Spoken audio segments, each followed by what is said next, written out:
人讲说你无是本来看这台中沙拉行早起发生一桩真罕见的车祸，有一台拖拉机可能是这无甲车道降落来，经过天桥时阵呢，这后壁货柜就直接落去哩啊，影响到当地交通。这货柜无固定好势，警方讲要发，若弄到天桥的部分，市政府也要求行为人就爱赔人。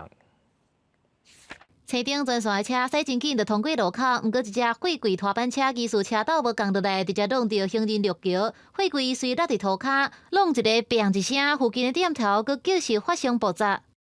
就听到一个巨响，我们以为什么东西爆炸，冲出来一看，怎么货柜掉在地上了？那个路桥常常被撞啊，都是货柜的啊，因为都已经超高了啊。提早透早大约8点，56岁姓陈的男性驶货柜拖板车由台湾大道7段往海线方向驶，经过沙勒区文昌街口附近，因为车体总高度越过行人绿桥限悬的4.4公尺，才会造成这个交通意外。虽然无伤亡，不过互行人绿桥阿门头落来，车厢顶各种涂骹搁一空，交通一时乱糟糟。警方认定驾驶在货物无照规定装好势，会照道路交通管理处罚条例法。诚然，